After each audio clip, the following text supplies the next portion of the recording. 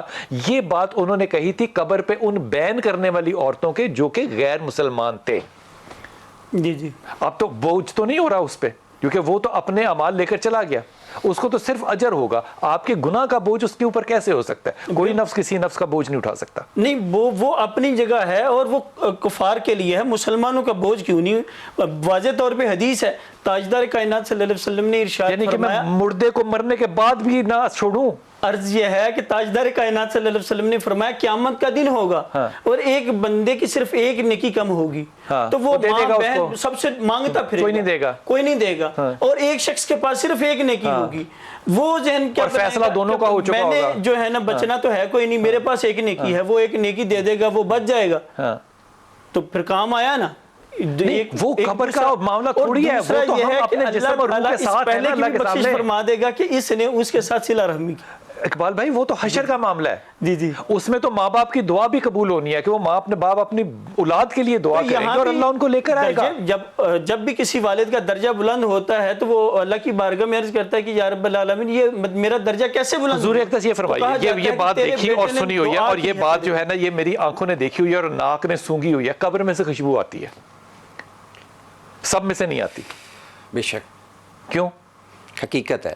اس کی وجہ بھی یہی ہے کہ جس قدر دیکھیں، میں ایک جملہ کر دوں معافی کے ساتھ. حضرت میمونہ کی کہ قبر پہ کھڑے تھے، راستے میں اترے اور بالکل مطلب جسا کہتے ہیں لبے سڑک وہ جگہ، یقین کریں باہر کھڑے تھے جنگلے کے اور خوشبو وہاں تک گلابوں کی آ رہی تھی.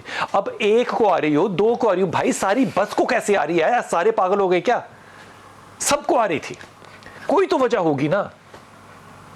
یہ کیا ہے؟ یہ بالکل ایسا ہی ہے قبلہ. فرشتے گزر رہے ہیں وہاں سے. اعمال کی وجہ سے اللہ کریم اس ماحول کو ایک بڑی عجیب کیفیت عطا فرما دیتے ہیں. مجھے لگتا ہے وہاں پہ فرشتے بیٹھے قرآن پڑھ رہے ہوں گے. وہ دیکھیے نبی خود قرآن میں اللہ فرماتے ہیں یا ایتھا النفس المطمئنہ ارجعی الی ربک راضیۃ مرضیہ فادخلی فی عبادی وادخلی جنتی.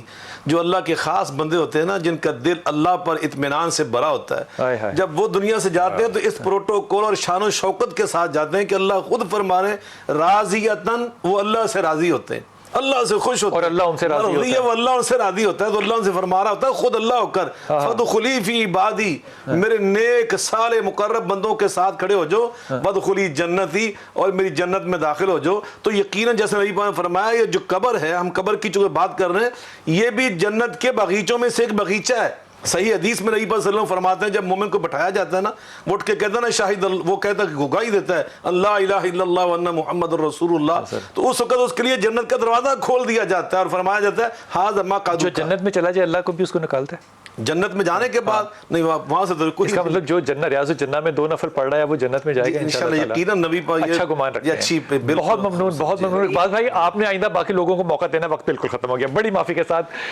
یہ بات سوچتے ہوئے اللہ سے دعا کیجیے گا کہ حضرت عمر خطاب اپنے بیٹے کو جو وصیت کر رہے ہیں اس میں کیا کہہ رہے ہیں کہ مجھے جلدی لے کے چلنا، اگر میں بوجھ والا ہوں یعنی کہ میں معاذ اللہ گناہ گار ہوں تو تمہارے کندھوں پہ میرا بوجھ کیوں ہوں، اور اگر میں اللہ کے ہاں قبول ہونے والوں میں سے ہوں تو تم میرے اور اللہ کے درمیان حائل مت ہونا.